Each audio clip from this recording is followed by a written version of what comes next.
a quick but then discussed theory or evidence or example of a theory of epiphanic solar intelligence, such as we could attribute, to which we could attribute some considerable extension or magnification or just illusion of the essential powers of protection from, at worst, an overly lunar, parasitic, or estrogen dominant world, which is no particular woman's fault or man's fault. All of us, more or less, according to the dictates of feminism and the law, as to what we do or do not do for and against people of various sexes and orientations. An example of such a theory would include the idea, and this is not to offset violence in itself per se, but to be just a positive influence upon, in a fairy tale sense, upon an overly trying world in whatever way you make that out for yourself. And I don't mean to dominate or to overdo somebody's voice. I can only do one voice at a time, and it's not yours, it's just mine. And that would be to say that all of the stories of our past and present are going to be integral to all of the stories of the future and back again. So essentially, all possible stories are talking all of the time. And all you have to do is find the right story, find the right words to tell the best possible story, which isn't necessarily the most positive, but the most comprehensive. Like the greatest story of all time would not be free of all violence. But it wouldn't have to necessarily obsess of it either. I obsess about violence in my videos in ways that I don't in any of my other creative work, right?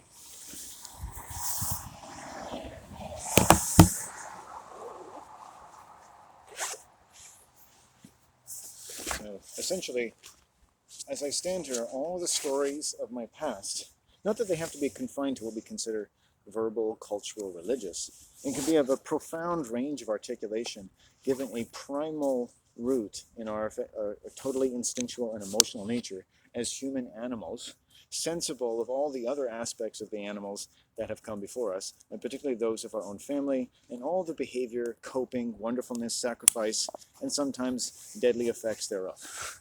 Okay? Fascinating. Let's continue. Okay. That one.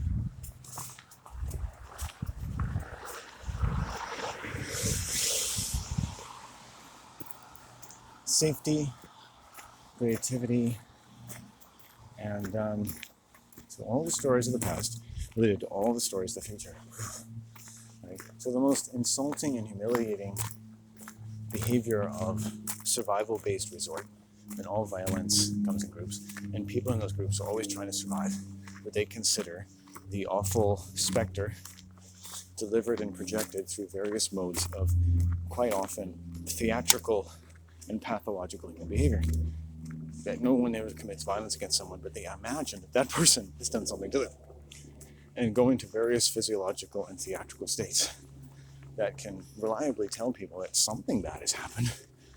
And no one thinks that this pure actress is the one actually committing the crime, but has been relieved of any inhibitions by perhaps various other women or group members in having any anxieties about doing so.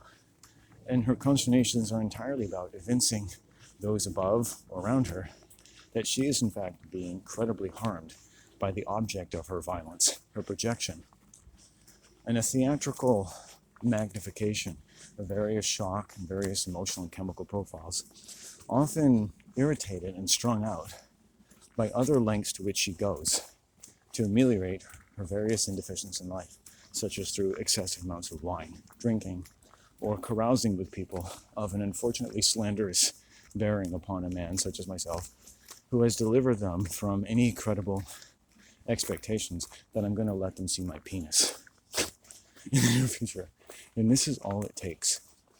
You take different orders of these women who have met me for 5 minutes or 5 years, and you see what happens when they're given their leave to practice their various kinds of witchcraft in an organization that is staked upon human health and makes millions of dollars a year selling people health products for everything from unnecessary amounts of toe jam to colitis, homeopathic flower essences, non-GMO food, you name it. Disgusting people, essentially, who reveal to me that whatever else they're doing, it is a cult, and cults are always feeding upon human flesh. I merely brought it out again. So I have to be a very good judge. But all these humiliations notwithstanding, they shock you, but not because they've gotten into your core, but because they've threatened to have done so. They've given any leave, any ability to penetrate even more deeply than they did. They are. When someone comes to your door and says, if you open this door at all, I'm gonna fuck you. You think differently about them. The door is still closed. They still didn't make, but you're affected. Someone slaps you. They don't break your jaw, but it affects you. They break your jaw heals. Life, but it affects you. Humans get a lot of shocks. It changes our point of view. And I think a great amount of medicinal relief can come in the form of credible, if somewhat fairy tale-like stories, such as the kind of philosophy of stories which I've shared of power of personal knowledge, whatever else knowledge masquerades as in the world, of connecting the stories of the past and the stories of the future with your stories, and how these stories commended to such a natural and expansive realm that has nothing to do with the Bible or economics, because these things have taken themselves away from your stories and not the other way around. You are not isolated from the world is isolated from you and wants to draw you away from yourself. It can't really attack the golden center. It can just create a world that seems credibly more important than it, and to relieve you of any language or symbol or signing system that would lead you back to something that is credibly honest about the support and protective systems of your core nature. The core becomes iced, right? The core is iced over, so you become like a Christ body. The political body is a Christ body, and it is ruled by a septic and parasitical language system based on economic and voltaic oppression, leveraged across many bounds of seemingly evolution, natural biological inequities, which you are forced to bear like the many so-called 1,000 shocks that flesh is heir to. A consummation not so devoutly to be wished. Interesting what I can say in 7.5 minutes. Lend me yours. Van Gogh, that doesn't include you. Van Gogh. I can talk so. Who are you? I'm Van Gogh. Vincent Van Gogh. Wow. Would you like to see my ear? No, that's okay. He's famous for trying to get laid by showing women his ear. I cut it off for you. No, you didn't. Yes, I did. You didn't meet me, but I knew you were out there somewhere. Here's here. Tell me everything you need to know. I can't hear you, but you can talk anyway.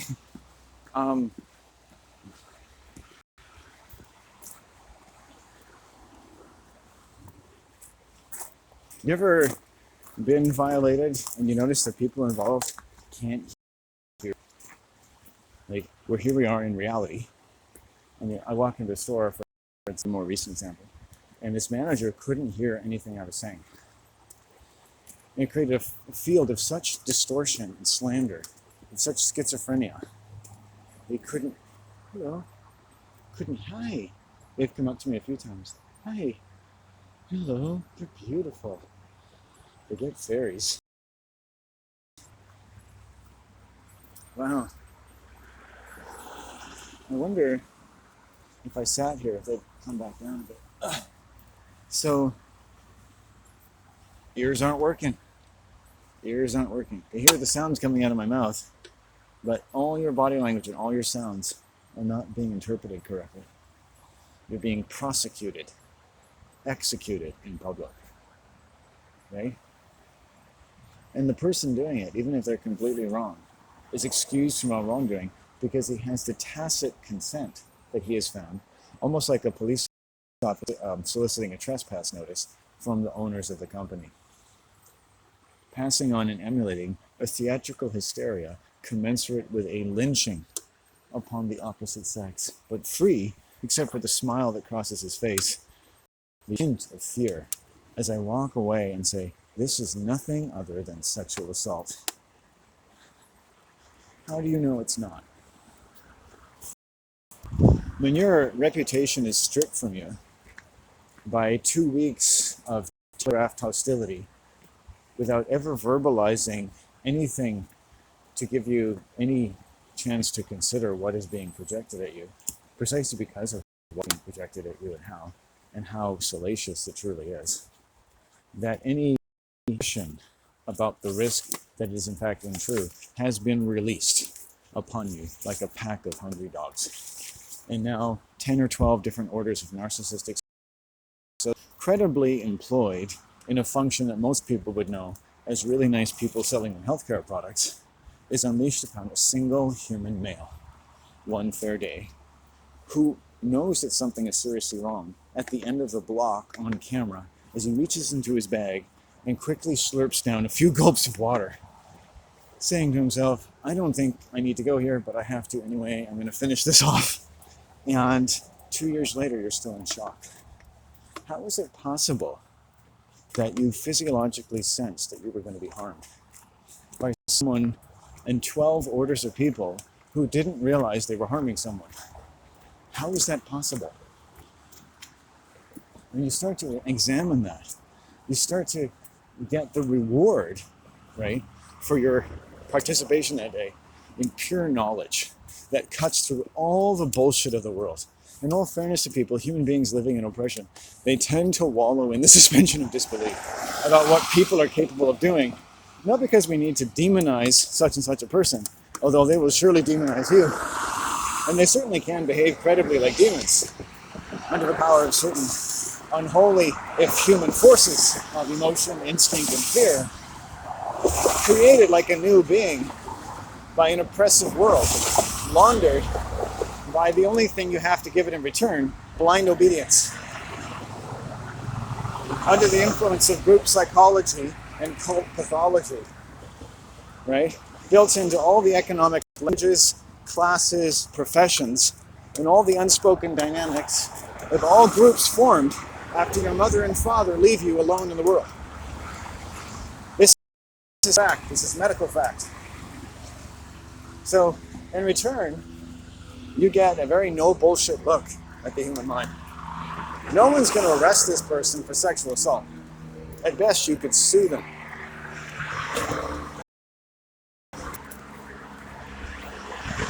It is enlightening. I had a story yesterday at about 6:30 in the morning, on my morning walk. The same manager was stocking a shelf, looked up, looked down quickly. And next morning, around the same time, I feel a little hint of shock up my spine while I'm drawing some water out of the cooler. Don't go by the store again. This man is terrified of you and has not formed any better idea of how to treat you in the last 2 years. Because there's no cure for what he and his co-workers suffer from. And that's what happens when you come to psychology. So when people are violated in terms of feminist ideas of structural abuse, let's just take this useful understanding that anyone being violated is being violated by groups who rely upon the liberty of doing so, even if they're wrong, because it preserves their economic and emotional interests subsequent to conditions the group has adequately solved, which is exactly why violence is going to inevitably ensue, that no one has to see or hear or do anything about. Imagine the frustration that's up in human beings, like myself, or even unlike myself, who don't have any knowledge, time, or support system to help them to process that kind of shock, right? No gender studies course, right? You can go watch TV, you can take drugs, you can drink alcohol. Nothing's going to steady you except having to be able to spend a few hours a day with panic attacks that some fucker you didn't know and didn't have to care that much about now pumps into your mind every other day because he's not done with you yet. Because you made a stink about behavior that he did not, does not, and will never think he's responsible for because his boss told him to.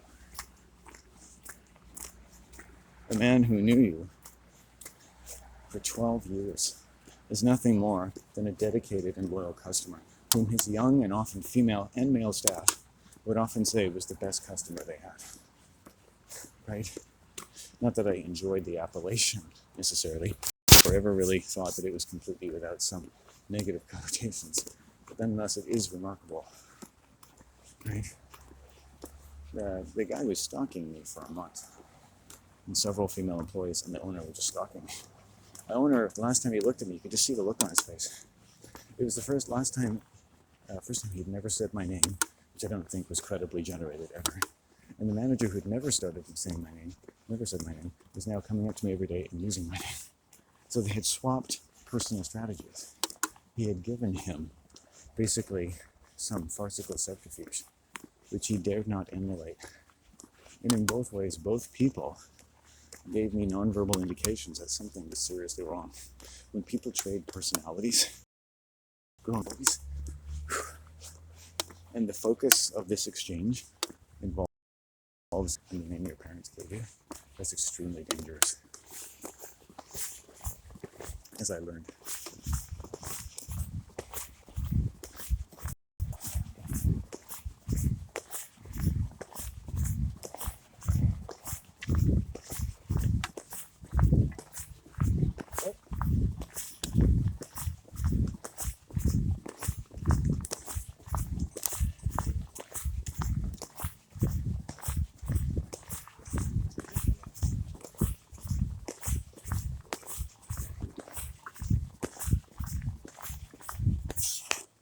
So it's education. Violence becomes education, shock becomes education, right? If you want something more restful to read, that doesn't have to be a distraction from the subject matter, I recommend, it doesn't have to be absolutely right, but it's a nice distraction. Because it's got difficult case studies that have a kind of positive outcome. I think it takes a certain amount of magical thinking, but most science does. And to generate human thought. And that is the work of Dr. Arthur Janov. Not to take away, but work of this nature is quite speculative. So, holes in it though you will. I hope it's useful. Food for thought. The primal screen, why people get sick and how you get well. The Feeling Child, just epic volumes. If you want to just have some nonfiction to kind of deal with things, but not be taken down a rather negative path that I will probably lead you. But all relevant, related topics that I've drawn upon myself quite a bit over the years. The work of Clarissa Pinkola Estes, probably the only real psychologist in the world, and you probably expect from those people, which really has nothing to do with the psyche, which is a daemon, is the demonization of women and their flesh and blood to a world that maximizes their license to kill their own flesh and blood and commit them to becoming nothing better than actors or zombies animated by nothing more than the various titillings of performance-driven and ultimately death-ridden industrial complex. Hey, welcome to the party. Dr. Arthur Janov. Take any of those books, really interesting. Case studies. The Feeling Child was important. The only man I come across to deal with the problems of child psychology is Ted Andrews, who wrote Animals. And I like Jamie Sams, ultimately, to do with animal medicine. I like her animal cards. Really cool. Let's go this way. Getting home. It's probably around 12:30, 1:30 maybe. We got lots of time.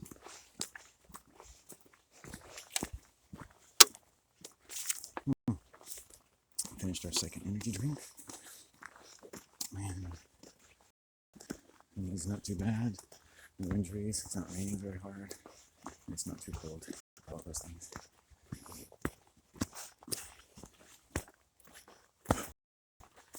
Not so many negative people. That's good. Yeah, it's been a good day. I wish I could think like, where can I live?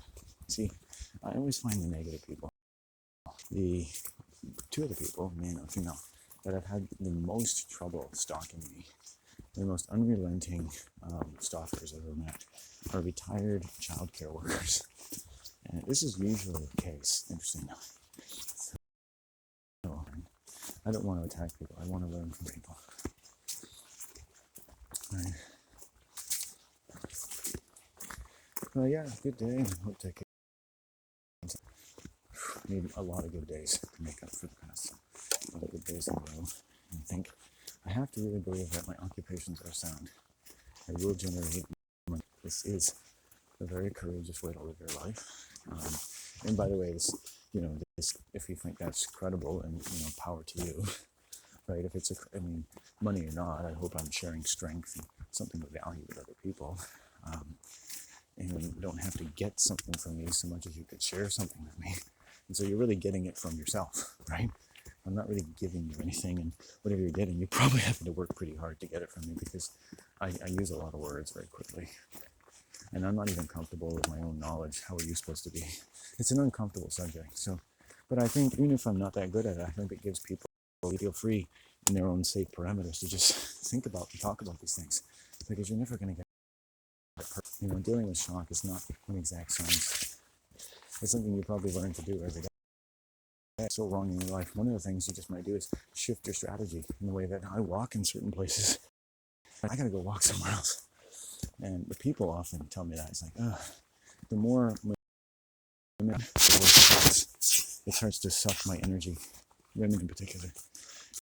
See me around. And they'll often start conversations like, hey, I've seen you around. Like, what an awful way to conversation with the opposite sex. I've seen you around. I try to put them off when they talk. They show a lot of body language of being curious about me, interested in getting it's like, if I did that to a woman, it'd be called stalking. They're not natural. They're affected.